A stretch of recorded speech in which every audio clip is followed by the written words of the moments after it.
Madam గత 2 సంవత్సరాల నుంచి జగన్మోహన్ రెడ్డి గారు ప్రెస్ మీట్ చూసి 10 పేపర్లో 11 పేపర్లో తీసుకొస్తాడు.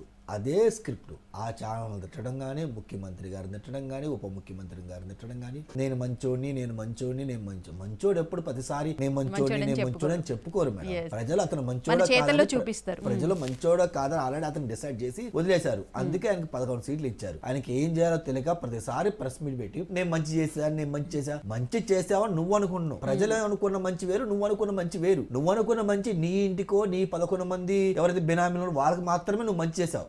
అసలు ప్రజలు అనుకున్న నువ్వు చేస్తావు అని చెప్పిన మంచి, ప్రజలు అనుకున్న మంచి వేరు. అది నువ్వు చేయలేదు కాబట్టి నీకు 11 సీట్లు ఇచ్చారు. ఆయన అది కాకుండా నిన్న కాక మొన్న లాస్ట్ టైం ప్రెస్ మీట్ చూడాలి మేడం. ఆ ప్రెస్ మీట్ లో ఇప్పుడు సజ్జల గారు మాట్లాడేటప్పుడు ఏం చెప్తున్నారు, ఈరోజు సజ్జల గారు మాట్లాడతా కూడా నిన్న ఇంకొక 5 సంవత్సరాలు మనం రాకపోవచ్చు, 5 సంవత్సరాల తర్వాత మొత్తం మనమే వస్తామని చెప్తున్నాడు.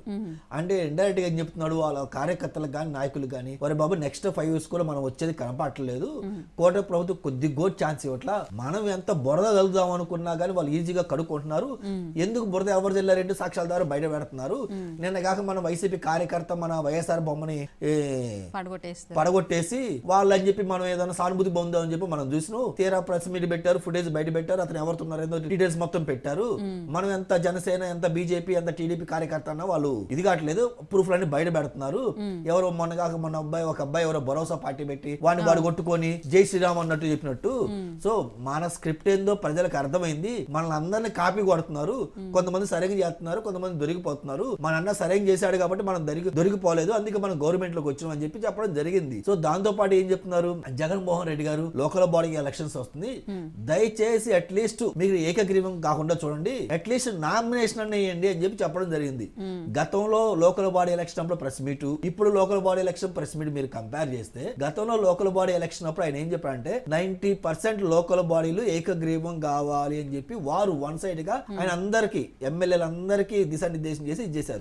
కరెక్ట్ గా 5 సంవత్సరాలు తిప్పు కొడితే ఆయన ఇప్పుడు ఏమంటున్నాడు, అట్లీస్ట్ మీరు అభ్యర్థులు నిలబెట్టుకున్నా బాబు, కేఏ పాల్ ఎలాగైతే అభ్యర్థులన్న ఎమ్మెల్యే ఎలక్షన్ లో నిలబెట్టుకున్నాడో అట్లీస్ట్ లోకల్ బాడీ ఎలక్షన్ లో మీరు అభ్యర్థులు నిలబెట్టుకున్నా బాబు అంటే జగన్మోహన్ రెడ్డి గారి పార్టీ ఎంత దిగజారిందో వాళ్ళకి అర్థమైంది. అర్థమై తాను ఏమన్నాడు, గతంలో కూడా ఇంకొక మాట అన్నాడు, ప్రజలు నన్ను చూసి మాత్రమే ఓటేశారు, నా బొమ్మ చూసి మాత్రమే ఓటేశారు, మీ ఎమ్మెల్యేలు ఎవరో, ఎమ్మెల్సీలు ఎవరు, మినిస్టర్లు ఎవరు మీ మొహాలు చూసి ఓటేయలేదు, నచ్చితే ఉండండి, నచ్చకపోతే పోండి, నేను చెప్పిందే రాజ్యం, నేను చెప్పిందే చట్టం, నేను రాజారెడ్డి రాజ్యాంగం ఏదైతే అమలు చేస్తానో అదే మీరు పాటించాలి, మీరు నాకు ఎదురు మాట్లాడుతూ ఒప్పుకోను, ఇది నా శాసనం అన్నప్పుడు ఆయన బిహేవ్ చేశారు. ఈ రోజు ఏం చెప్తున్నారు, లోకల్ బాడీ ఎలక్షన్ వచ్చేసరికి లేదు, ఒక్క అభ్యర్థి నిలబెట్టకపోయినా అది ఇన్ఛార్జీలదే తప్పు, లోకల్ బాడీ ఎలక్షన్స్ లో ప్రతి అభ్యర్థిని పోటీ చేయాల్సిందే, నిలబెట్టాల్సిందే, లేదా ఇన్ఛార్జీ రెస్పాన్సిబిలిటీ తీసుకోవాలని చెప్పడం జరిగింది.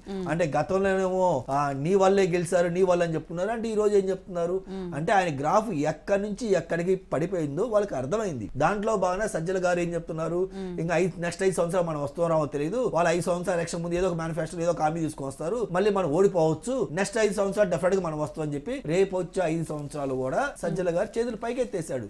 ఎందుకు పైకెత్తేశాడు ఆయనకి అర్థమైంది, వీళ్ళని వచ్చే 5 సంవత్సరాలు ఏదైతుందో అమరావతి కడతారు, పోలవరం వాటర్ ఇస్తారు, మనం ఎలాగైతే కుప్పం వెళ్ళి సినిమా సెట్టింగ్ వేసినట్టు వాటర్ ఏదో ఇద్దామని చెప్పి ట్యాంకర్లు తీసుకొచ్చి వాటర్ ఇచ్చాం కదా, ఆ ట్యాంకర్లో పోయి వాటర్లో పోయి, సో మన ప్లానింగ్ మొత్తం అర్థమైంది. నారా చంద్రబాబు 3-4 వేల కోట్లు ఖర్చు పెట్టి వాటర్ ఇచ్చారు, సో ప్రజలకు తెలుస్తుంది, వాళ్ళు డెవలప్మెంట్ చేసే చూపిస్తున్నారు, ఎన్ని కంపెనీలు వచ్చినా చూస్తున్నారుగా, ఎవరిని మాట్లాడినా ఒక కంపెనీ ఎంఎన్సీ కంపెనీ పేరు చెప్తున్నారు.